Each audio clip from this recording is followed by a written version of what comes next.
মানুষের জন্য আল্লাহ তাআলা মোট 5টি জগৎ দিয়েছেন।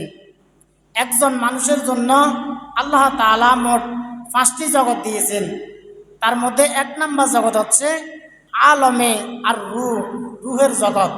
আমরা এখন এখানে যারা আছি, আমাদের বাবা আদম আলাইহিস সালাম থেকে শুরু করে একেবারে পৃথিবীর সর্বশেষ যিনি পৃথিবীতে আসবেন তিনি পর্যন্ত, অর্থাৎ এই পৃথিবীতে যত মানুষ অতীতে ছিল, বর্তমানে আছে এবং ভবিষ্যতে যারা আসবে, সবাই আমরা একত্রে ছিলাম রুহের জগতে।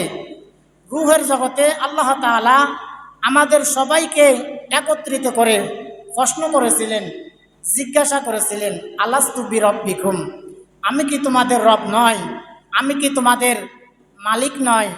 আমি কি তোমাদের প্রভু নয়? আমরা তখন সবাই বলেছিলাম ক্বালু বালা, হে আল্লাহ, আপনি আমাদের রব, আপনি আমাদের প্রভু, আপনি আমাদের সৃষ্টিকর্তা। আল্লাহ তাআলা তখন বললেন, হে আমার বান্দা, আজ আমি তোমাদের কাছ থেকে এই হিসাবটা, এই সাক্ষ্যটা এই জন্য নিচ্ছি যাতে করে কিয়ামতের দিন তোমরা অস্বীকার করতে না পারো। তাহলে একজন মানুষের জন্য আল্লাহ তাআলা মোট 5টি জগৎ নির্ধারণ করে রেখেছেন। তার মধ্যে 1 নম্বর জগতের নাম হচ্ছে আলমে আর রুহের জগৎ। রুহের জগৎ থেকে আমরা দ্বিতীয় একটি জগতে এসেছি, সেই জগতের নাম হচ্ছে আলমে আরহাম, মায়ের পেটের জগৎ। আমরা রুহের জগৎ থেকে মায়ের পেটের জগতে এসেছি। মায়ের পেটে আমরা নির্ধারিত একটি সময় থাকার পর আমরা 3 নম্বর জগতে এসেছি, আর ওই জগতের নাম হচ্ছে আলমে দুনিয়া, দুনিয়ার জগৎ। আমরা এখন যেই জগতে আছি এই জগতের নাম হচ্ছে আলমে দুনিয়া, দুনিয়ার জগৎ। আমাদের পিছনে 2টা জগৎ চলে গিয়েছে এবং আমাদের সামনে আরো 2টি জগৎ আছে। আমরা এখন মাঝামাঝি জগতে অবস্থান করছি। আমাদের পিছনে যে 2টি জগৎ গিয়েছে, একটি জগতের নাম হচ্ছে আলমে আর রূহ, আরেকটি জগতের নাম হচ্ছে আলমে আরহাম।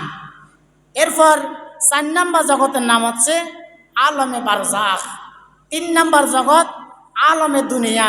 এই দুনিয়াতে আমরা আল্লাহ তাআলা আমাদেরকে যে হায়াত দিয়েছেন, নির্ধারিত হায়াত যখন শেষ হয়ে যাবে তখন আমাদেরকে 4র্থ জগতে যেতে হবে। আর 4র্থ নাম্বার যে জগৎ, ওই জগতের নাম হচ্ছে আলমে বারজাখ, অর্থাৎ কবরের জগৎ। এই কবরে আমরা কতদিন থাকব? যতদিন না পর্যন্ত কিয়ামত অনুষ্ঠিত না হবে ততদিন পর্যন্ত আমরা সবাই কবরে থাকব। অর্থাৎ আপনি যখন মৃত্যুবরণ করবেন, মৃত্যুবরণ করার পর থেকে একবার ইসরাফিল আলাইহিস সালাম সিংহায় ফুৎকার দেওয়ার আগ পর্যন্ত আপনি কবরে থাকতে হবে। ইসরাফিল আলাইহিস সালাম যখন প্রথমবার সিংহায় ফুৎকার দিবেন তখন পৃথিবীর সকল কিছু ধ্বংস হয়ে যাবে, সকল কিছু শেষ হয়ে যাবে।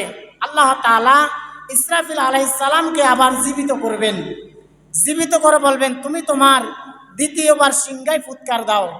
ইসরাফিল আলাইহিস সালাম যখন দ্বিতীয়বার সিংহায় ফুৎকার দিবেন তখন পৃথিবীর সকল মানুষগুলো যে যেখানে মৃত্যুবরণ করেছে, যাকে যেখানে কবর দেওয়া হয়েছে, সবাই সেখান থেকে উঠে হাসরের ময়দানের দিকে রওনা করবেন।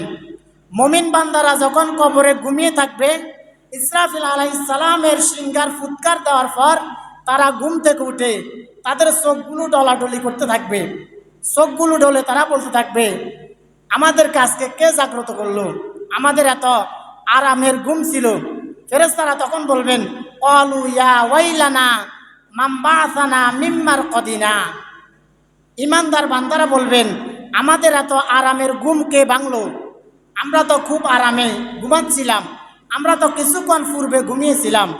ফেরেশতারা তখন বলবেন, হাযা মা ওয়াদার রহমান ওয়া সাদাকাল মুরসালুন। আল্লাহ তাআলা তোমাদেরকে যেই ওয়াদা করেছেন, তোমাদেরকে একদিন হাসরের ময়দানে যেতে হবে, তোমাদেরকে বিচারের সম্মুখীন হতে হবে। আজকে ওই দিন, তোমরা ঘুম থেকে উঠো। তাহলে 4 নম্বর জগতের নাম হচ্ছে আলমে বারজাখ, কবরের জগৎ। এই কবরের জগতে নির্দিষ্ট সময় থাকার পর আপনাকে 5 নম্বর যে জগৎ, ওই জগতের নাম হচ্ছে ইয়াউমাল কিয়ামা, কিয়ামতের জগৎ।